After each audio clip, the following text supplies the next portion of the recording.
Hello, and welcome to a very, very short Let's Play of this. The save file is titled FenackStory, so I assume that's the English translation of the title, so that's what I'm going with.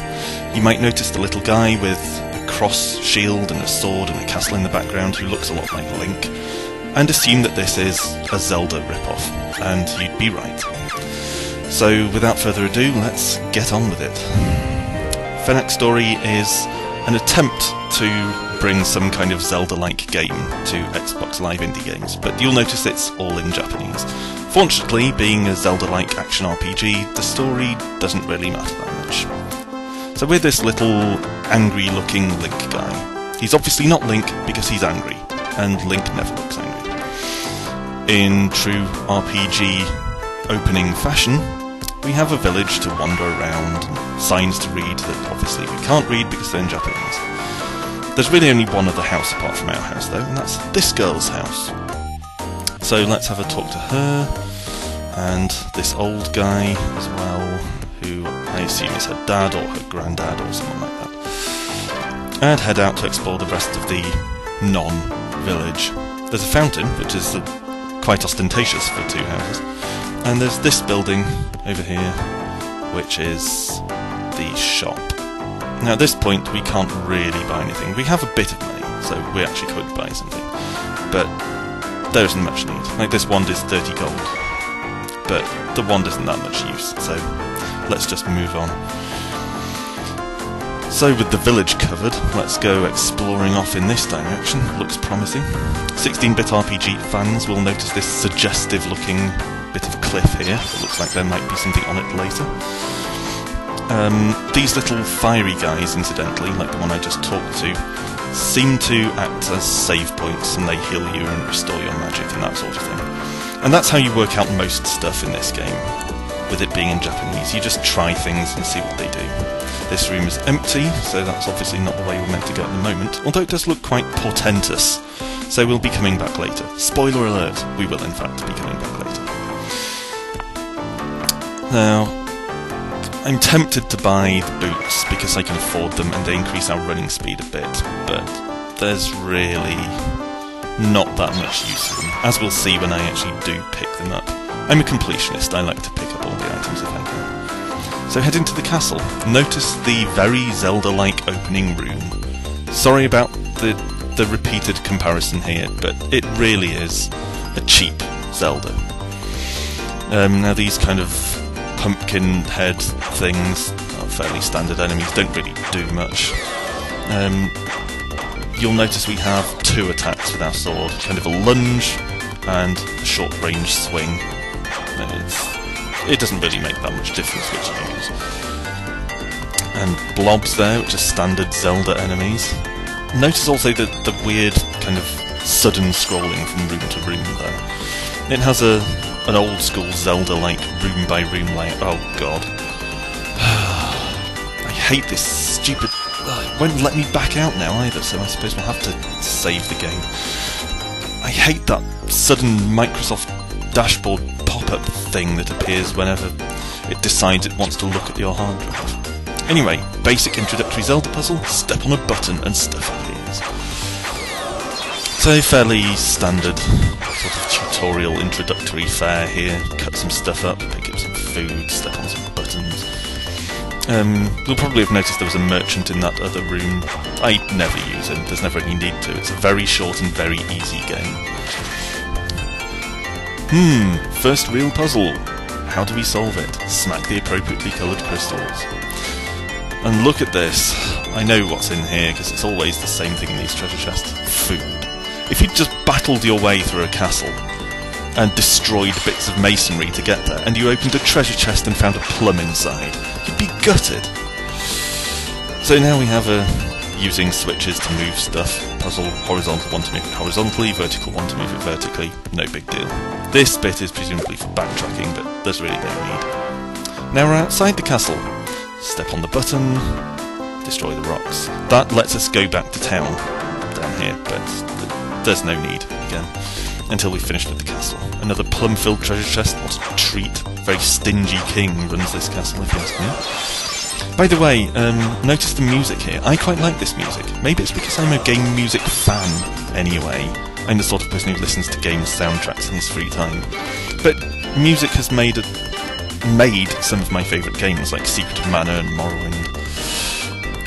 Music is important, I think, and undervalued. Anyway, lobs and pops, it's a spiky thing. Again, Zelda-type puzzle. Control is a bit clumsy though. You press Y to pick up those pops, and it doesn't always work for no apparent reason. And you'll notice this slightly amateurish thing throughout the game. Sometimes the collision detection is a bit off, although it's usually fine. Sometimes enemies get stuck on each other, and particularly those sort of spiky trap things that rove back and forth tend to get stuck on all kinds of stuff, and it can be a bit troublesome. Another fruit-filled chest, what a treat. Bit of doorway collision detection issue there. This sign probably tells us something about the puzzle, but again, it doesn't really matter that we can't read it. It's fairly straightforward. Anyone who's played a Zelda-type game will probably figure this out immediately, as I did the first time I played it. Turn these to face the button, stand on the button, exit. Another fiery guy to heal us and save our game. Not really any use. I'm going to try and take out this guy without destroying those green crystals, just in the interest of... Oh god, he did it himself, sneaky bastard. Unleashing your friends on me when my back's turned. These blobs are giving me more trouble than they really should. You'll notice also that, although this is very, very Zelda-inspired, it has more traditional JRPG trappings in the form of HP and MP.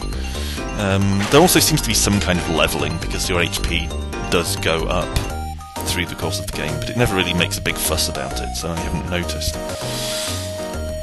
Okay, let's pop through here. A courtyard, again, quite Zelda-like. We look at the wall, we say something to the wall, possibly tell it how our day was. Very exciting. Now, back home. Talk to Granny and the other two, blah blah blah, just skip through all this. Yeah, very good, very interesting. Oh, dear God, Granny's annoyed about something. Don't shout! I'm not as deaf as you are, old hag. Yeah, get through the conversation. Now they take me to that mysterious cave room that was off to the east side of the village. Granny shouts again! For some reason she really doesn't like being here. Maybe it's one of those day trip things. We dragged her out for a day in the cave and she didn't want to come. I don't know. Now back to the village. We are going back to that cave room, but returning to the village here is useful because it lets us go to the shop and pick up some of the stuff that we couldn't be bothered to pick up earlier. So, I never bother buying potions because I hardly ever use them. So let's grab the wand for a mere 30 gold, the shoes, which are kind of pointless, and might as well pick up the candle. We can't afford that gold sword at this point, but never mind. Now you'll notice that our A slot on the left there finally has an item in it.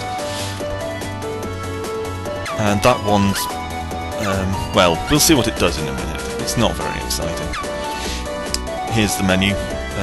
Again, quite Zelda-like menu, lets you change your items. Standard fare. This is the potion menu, and there's a third menu on the right there, but I've never figured out what it does. It seems to be blank. Another Zelda-like entrance hall. Oh god.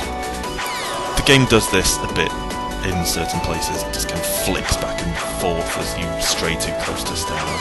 They're quite ugly, really. Again, slightly amateurish. And to be fair, it is an amateur game. It was made by amateurs. So we shouldn't be too hard on it for that. But even so, there are some rough edges to it that could have been taken off with a bit of playtesting. You know, just get a couple of friends to test it and they pick up on this kind of stuff. But the reason I bought this for a mere 80 Microsoft points, or 60p here in the UK, or $1 in the US, is because it's really the only Zelda-like game there is on Xbox Live Indie Games. There are a few other action RPGs, Evil Quest and The Fall of Gods, I think, spring to mind, but there's nothing that attempts the Zelda sort of room-by-room puzzle-solving thing. FenackStory's puzzles are all ridiculously easy, which is a shame, and the game is all in all about 20 minutes long. But I bought it on the strength of the trial, because I didn't realise the trial actually took me through fully half of the game. And to be fair to FenackStory, it is quite fun. It's just a shame it's so cripplingly short. Anyway, moving on. Fireball shooting puzzle, bouncing them off mirrors. We'll see a few of these. Rotate the mirrors. Again, not a bad puzzle design, but very, very easy. Lob some more pots at spiky things. I could just dodge past them, but I'm slightly OCD about taking out all the spiky things. Let's see if we can carry that through. We can carry it through. Excellent. That's a non-Zelda feature. Well done, FenackStory. Anyway, what's in here? Button. Oh god. Right. A horde of aubergines attacking me. You can see the wand flings out some fireballs. They're not very effective. Let's try the candle. See what that does instead. More fireballs. Better, but still not the most useful thing in the world. And obviously using those depletes our MP. Generally, it's better to just stick to the sword. It doesn't seem to be worth trying to use the magic items. And here we have a new sword that adds even more to the Zelda-ness of this game by enabling us to shoot projectiles. It's already equipped that sword for us, so let's press on. Very convoluted puzzle here. Trigger both switches at once. Ooh, what a treat. It's slightly awkward though. I can't get it to trigger. You have to stand in just the right place. Slightly fiddly. Again, a bit of playtesting wouldn't have gone amiss there. So, moving on through what I took on my first playthrough to be a tutorial dungeon, but I was wrong. Ah, suggestive bit of cliff becomes a staircase. How exciting. Now let's try out the boots here. See this enormous speed boost. Fantastic. What acceleration. So the boots, you activate them by holding RB, but they don't really do all that much. Now let's buy the gold sword, because as I said, completionist. I think it actually does slightly more damage than the red sword, but in all honesty, you could probably get through the entire game using the default starting sword. It's not difficult. So, things get a little more complicated here. There are multiple routes that we can take, but it all leads to the same destination in the end. Friendly enemies, very exciting. Grab some stuff from the chest. More spiky things, more blobs, more pots. Business as usual for FenackStory. You'll notice one thing that's missing that you find in the Zelda games, and indeed on the title screen of this very game, is a shield. Shield with a cross on it. Never comes up, as far as I'm aware. If there is any kind of shield, I've never found it, or a way to activate it, or anything like that.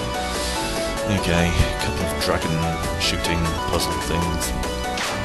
See if you can figure this out before I do. Clue, you probably won't. It's pretty easy. And yet this puzzle and the other similar puzzle in a nearby room are about as difficult as the puzzles in this game ever get. You know, it might take a minute or so to figure out. Nothing too arduous. Stand on the button to shoot the fireball, rotate the mirrors appropriately, hit the switch. Some eyeball things.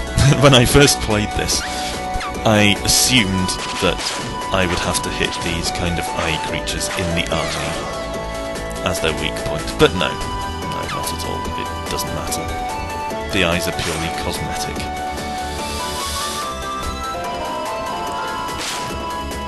Now, again, it doesn't really matter where we go from here. I like to explore all the rooms as much as possible to get everything, but mostly treasure chests just have food in them. That one had a key in it, which is actually an essential pickup. But mostly you won't find anything tremendously exciting in these rooms. But I do like to make sure I cover everything. A hat. Looks like a hat, anyway. As far as I know, Angry Link doesn't put it on his head or anything, but it's a magic item, uses up 3 MP, so it's top of the range stuff. But take it from me, it's not really that exciting. I hate these spike things and they're getting stuck on each other and all that bullshit. Okay, so the helmet shoots out an erratic wave of fireballs. Seems like it would be useful, but you'd be surprised how often they don't hit anything. There's a reason that I go through most of the game just relying on my sword. More annoying spike beast things. And you have to stand in a slightly odd position to hit your target with a pot. It's annoying, it's not disastrous, but it is slightly irritating and a little unnecessary. So, press on through the dungeon. Another moving dragon statue puzzle. This one is slightly different, but it's still nothing to get excited about. Shift them aside so you can run through and hit the button. Business as usual in here, whack the thing, dodge the spikes, grab the key. Now, I'm being a little bit harsh on FenackStory here, but that is I've played it a couple of times. It's pretty fun. It's unpolished, but it's reasonably enjoyable if you like this sort of thing. The main problem is the brevity, and the fact that it's very... Oh god, I'm really getting shafted in this corner over here. The main problem is the brevity and the fact that it's really easy. If it was a bit longer, it could actually be worth recommending. And I want to recommend it because it is only 80 points. But it's so short, it's about 20 minutes long. And this sort of sequence of 2 or 3 short dungeons here is... Well, when I first played it, I took that to be the tutorial section, and I got through this little sequence of dungeons, and I thought, great, tutorial section out of the way, onto the game proper, only to discover that was, in fact, the entire game. So FenackStory is enjoyable, but a little disappointing. And that was the thinking behind doing this Let's Play, really, was I can't, in good conscience, really recommend buying it. So if you want the FenackStory experience, I can give you this little run-through here, and basically you'll get most of the experience. It's not like you'll be missing out on any of the challenge of the game or anything like that, because there really isn't much in the way of challenge involved. These sort of aubergine animals are pretty annoying, though. Again, very traditional Zelda-type things, sink into the ground, chase around, pop out. But they're kind of fiddly to deal with. You don't strictly have to deal with all the enemies in a room. You can, I think, just leave, move on to the next room, but I try to enter into the spirit of things and deal with all the enemies in a room, at least the first time I pass through the room. Sometimes I'll just scoot on through on repeated visits. I don't know why I'm having so much trouble hitting that thing. Another key, and I think this is the last key. I think there are only 2 keys in the entire game, and that's the last of them. So now we head to the door. That key fits. For some reason we fit the key into the button, which is an odd way of doing things. And here we have one more fiery guy healing us, and an ominous looking fireplace. There's nowhere else to go, so really let's just dive in. And here we have the first boss. Or at least, when I originally played this game, I thought of it as the first boss. It is, in fact, the boss. The only boss. My fireball helmet isn't very effective here, but I'll keep giving it a go.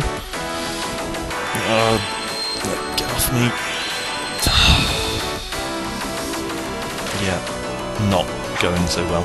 This is actually a very, very easy boss.